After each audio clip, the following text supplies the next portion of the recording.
used to be a lot of like, let me show you how to let me show you how I turn this $100 account into $1 million in just 2 weeks.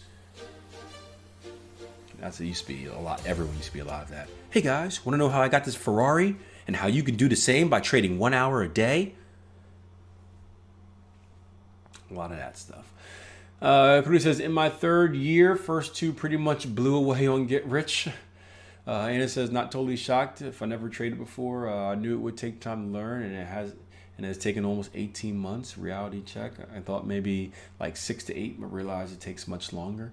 Everyone's different, and yeah, and when I say, I guess when we say 12 to 18 months, I think it's to really kind of find yourself. Like I don't expect people to take 12 to 18 months before they start trading live. Like I think, depending on the time you have to learn, depending on your learning ability, depending on how quickly you find something you like and can get through the back testing process, I think you can start trading live much quicker. But remember, there's the part of training where you learn. There's the part of trading where you're doing like strategy development based on what you learn.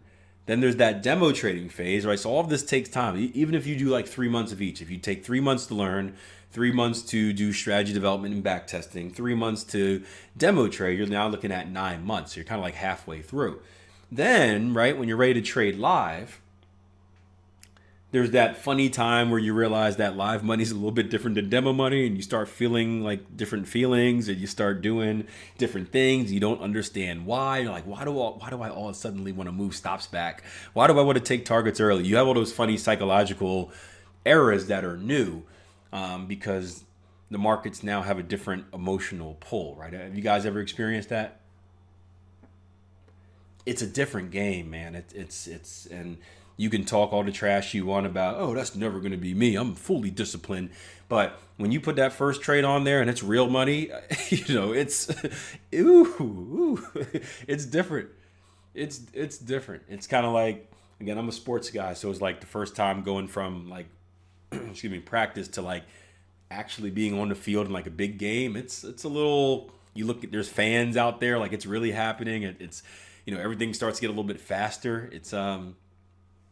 It's a different feeling. So it takes a little bit of time to work through that as well. So you got to work through that kind of weird newbie type of, age. And then eventually you work through it, hopefully you work through it. And then you get to that point where it's kind of like everything settles down, where it's like, oh, this is normal now. So that's why we say that 12 to 18 months, right? You can probably start trading in a year. You can probably start trading a little bit less than a year. Again, most people. But then there's still kind of that 3 to 6 month period. Because, again, it takes 90 days to uninstall and install new habits, 45 to 90. There's that period where things kind of, you got to create your own new normal. So I think it's pretty accurate. I was thinking the same thing the other day, Cody. I think I was doing a podcast or something, and I was thinking about, because I did about 2 years of dumb stuff. I was thinking about me. I kept rushing into trading live, and blowing. I wasn't blowing like big accounts, but I was blowing good amounts here and there. And I thought back, I'm like, man, like what if I just would have like dedicated myself to like a year of training without trading live, and continued to, if I would have kept the money that I had in my account, and then continued to work and maybe earn some more money. I'm like, imagine what I could have started my live account with if I didn't consistently blow like $3,000 here and $2,000 there and all that fun stuff like every 3 months. But that's, past is the past. No regrets. No regrets. I'd be a millionaire in 6 years, or whatever my 6 months, whatever my original goal was. If you make, just take 20 pips out the market a day. Every day. Cody says, I still see, so they still are popping. Okay, so maybe the scammers aren't gone. I think, okay, so here's the difference, right?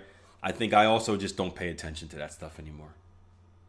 Where I've gotten so good at my tunnel vision of ignoring everything that I just don't pay attention to it. That's probably it. I guess they still are there. You're right. And we know the scammers are still there, unfortunately, but not as much. They used to be like everywhere. It used to be like a minefield of them, everywhere you step.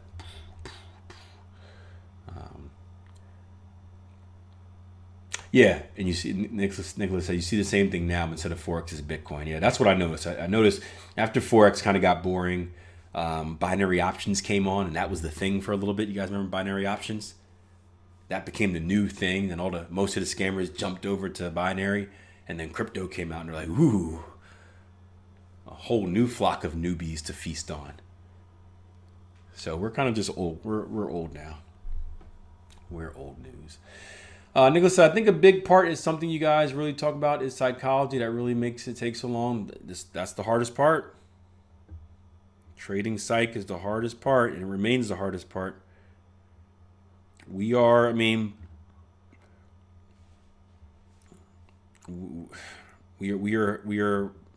fighting ourselves with trading psychology. It's difficult.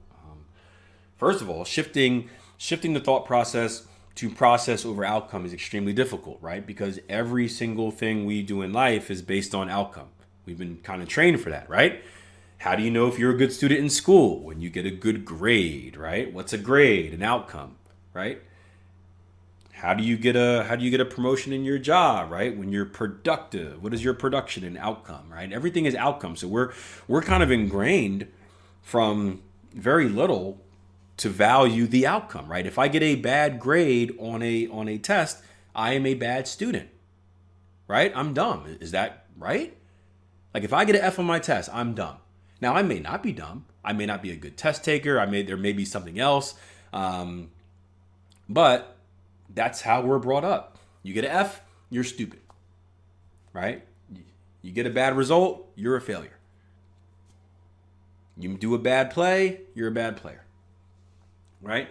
So everything else has trained us, everything in life has trained us to think that way. So it's hard to shift that mindset in trading and be like, hey, I lost. I got a bad result, but it's a good trade. Like, no, that's like your coach going into the game. And some coaches do this, but that's like your coach going to you after the game, be like, hey guys, we lost by 90 points. Good job. Yeah. Right? It's like, what? Huh? 90 points? But it's different. It's different.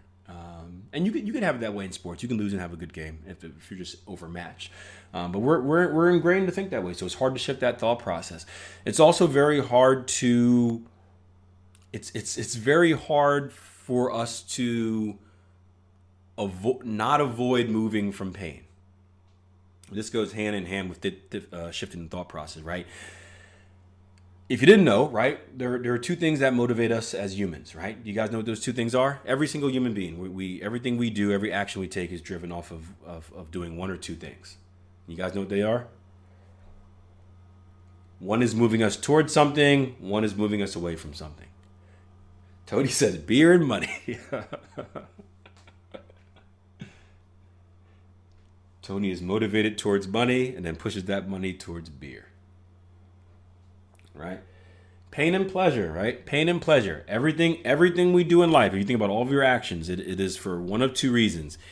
It is either to move us away from pain, it is either to move us closer to pleasure, right? When you have to go to work and you have to wake up early and you hit that snooze button, when you have your alarm clock goes off an hour before you want it to, you hit that snooze button. Why do you hit that snooze button, right? Because the pleasure of sleeping a little bit more is what you're moving towards. However, after you hit that snooze button for the 5th time and it's at that point where you really have to wake up or you're going to get in trouble, right? Now pain is motivating you, right? You still want to sleep, but pain is motivating you. Why? Because if you don't get up, you probably won't go to work. If you don't go to work, you'll get fired, and you don't want that life, right? So you're motivated by that pain. So those are the two things that motivate us. And if you guys had to, what do you think is the stronger motivator?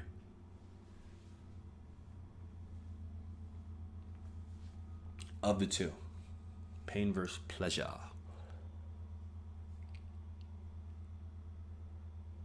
Pain, yeah.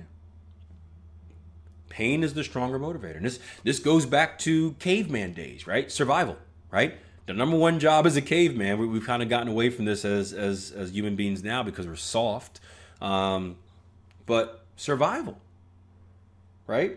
Imagine a caveman out there doing caveman things, hunting for food, and then they see a nice little thing that they're hunting, but they also see a tiger. Well, they have a choice, right? What's better, the pleasure of getting a meal for the night, or the pain of getting eaten alive for the tiger, right? We're set up to sense fear and value fear and pain, fear, pain, over everything else because it's a survival mechanism, right? Avoid pain, avoid death. Pain used to be kind of hand in hand with death back in those caveman days, right? You get caught by a tiger, you die, right? Survival, survival, survival. It's kind of shifted over the time, obviously, since we don't have those same type of threats, but threat awareness. Threat awareness. So when we go into the market, it's the same thing, right? When we're in a trade with live money, and we see price action going against us, and that little P&L statement or little P&L ticker is getting redder and redder and redder. That number is getting bigger and bigger and bigger. What are we experiencing? We're experiencing more pain, right? You're losing more money. That's more pain. So how do we avoid that painful situation? There's two actions, right? One, we stop the trade out early and just eat the pain before it gets worse. And now you're closing out a trade before it hits your stop loss, which is a mistake, right? Or two, we start inching that stop loss further and further back, thinking that, well, it's not going to technically be painful until I don't technically lose that money until my stop loss is hit. So if I just keep moving my stop loss and it's never hit, I'll never lose the money and I'll never experience pain, right? The hopium, we just hope it will reverse. You guys ever been there? And that's another crucial mistake because we know it always happens. Does it ever work? Moving your stop loss ever work consistently? No, you just lose more money, right? But those are emotional reactions that we're doing trying to avoid pain. Same thing with early target taking, for example. That's another one, right? You're up a little bit of money. Price is not necessarily at your target yet, right? You're up 50 pips or whatever like that. And you look back and all of a sudden you're up 30 pips. And it's like, oh no. Oh no, no, no, no, no, no, no. Oh no, oh no. You're going to start losing the money that you already made, even though you didn't make any of it yet. So you close that trade out early to avoid that pain of losing money. Or you close that trade out early to gain that pleasure of making money. Right?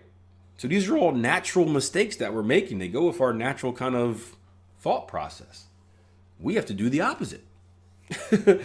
We have to do the opposite. And until you shift your mindset to pain being a bad trade, like you make a mistake, a bad trade, that is the most painful thing you can do, and pleasure being a good trade, meaning you followed your rules, right? And all of this is regardless of outcome, it's going to be very, very hard to stay consistent.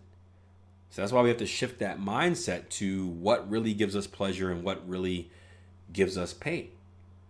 And for me, what helped with that is just thinking about my trading like a business, right? Looking, and I'm fortunate enough to have, I was in the real estate business before I was in trading, or I guess around the same time I was in trading, right? So I understand how numbers work. I understand, vacancies. I understand repairs, right? I took a lot of losses in the real estate business.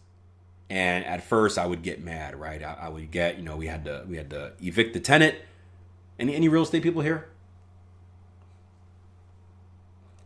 I know Greystone's not a fan of real estate. I love it. I had a discussion with Kevin the other day about it. Any real estate people here? All right. So the eviction process sucks. Okay. It really, really, really sucks. You lose money, you lose time, you lose patience. It just sucks on every aspect. There's no fun part of it. Right.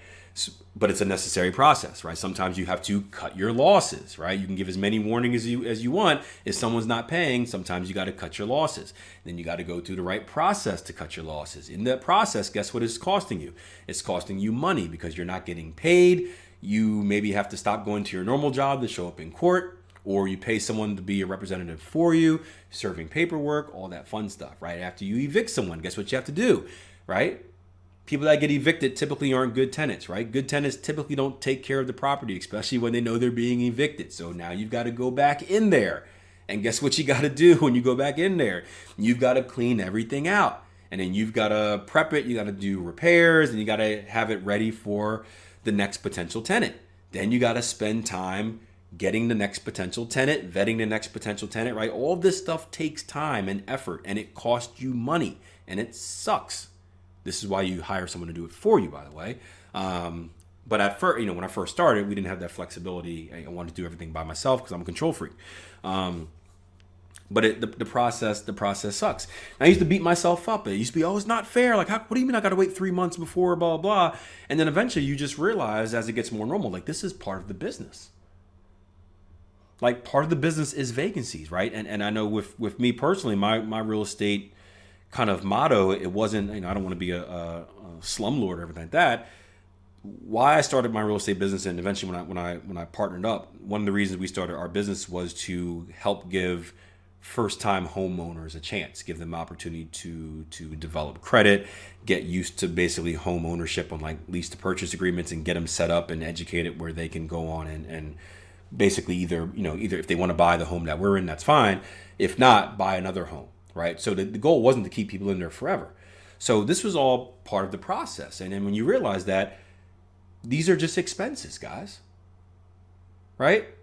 Can you own a real estate business and not expect something to break? Can you own a house in general and not expect something to break? No. Right? These are no, like, you can't get mad over it. These are normal expenses. You're going to take losses. Water heaters are going to explode at some point. Roofs are going to need to be fixed at some point. Carpets are going to need to be cleaned at some point, right? These are normal expenses. And what you do is you plan out for them. And when you run your business correctly, again, obviously the profit made should be more than your expenses. But it's still part of the program. And I started looking at trading in that light as well, where it's like, hey, these losses, these are just expenses, right? What I have to pay for a charting package, that's just an expense. What I have to pay for education, that's just an expense. This loss here, just an expense. And it's not a negative. We actually had a dead body. It's not a negative. It's just part of the game. And you take that into account when you're developing your business model. And once I started looking at it at that light, it made me so much more comfortable in taking these losses because I knew that it was normal. Doesn't mean you gotta like it. You don't have to like your drawdown, but it's normal and it's part of business. And you can look at any business like that. And there are no businesses out there that don't take losses. There are no businesses that don't have expenses. Trust me. And when I started looking into other businesses and just learning more about businesses in the first place and how they work, I just started making more or seeing more similarities with how trading is actually a business instead of a gamble or whatever you want to call it.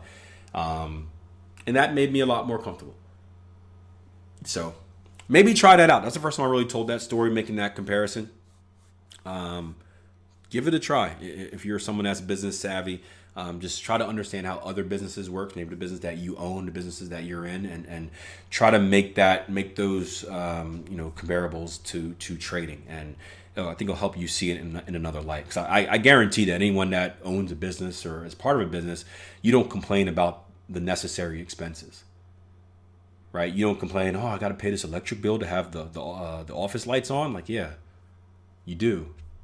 No one complains about that, but that's a necessary expense. That's a loss you're taking.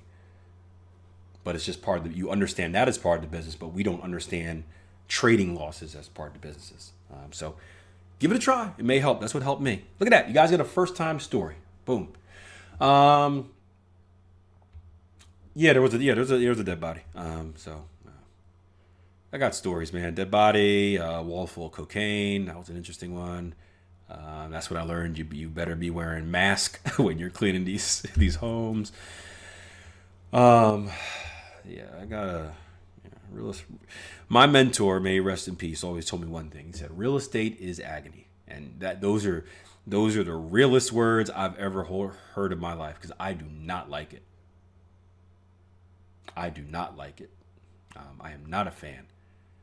I am a massive fan of what it brings. I am not a fan of the day-to-day. I don't have a passion for it. It annoys me. So luckily, we're at the point where we pay people to handle those problems for us. And that's why there are businesses out there that do that. So what happens now is I get an email or a call from my, usually my business partner gets an email. And then he gives me a call. Like the other day, he's like, hey, they say this may need work. Should we fix all of this at the same time or blah, blah, blah. And then we talk about it and then we say yes or no. And then they do it for us. And that's it. So those are the problems that we face now. But we were stubborn in the beginning. We wanted to do everything ourselves. We wanted, I think it was more, it wasn't even we weren't even being cheap.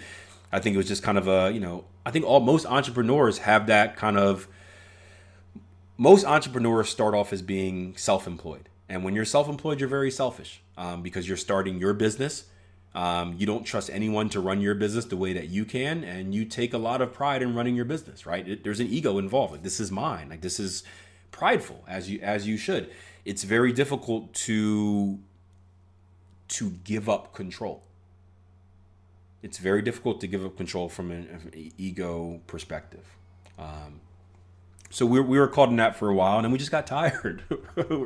We just had a meeting. We're like, why are we doing this? And like, why are we doing this? And then we decided to pay someone. We're like, man, I wish you would have done this like 5 years ago. So that was after the dead body. So, and the cocaine. Oh, there we go. Fun stories. Oh, man. I can see that when I watch. Yeah, The Prophet taught me a lot. That taught me a lot about business. That's a great show if you guys ever want to get more business savvy. Watch The Prophet. It's a very simplified version of kind of what matters and process, important process.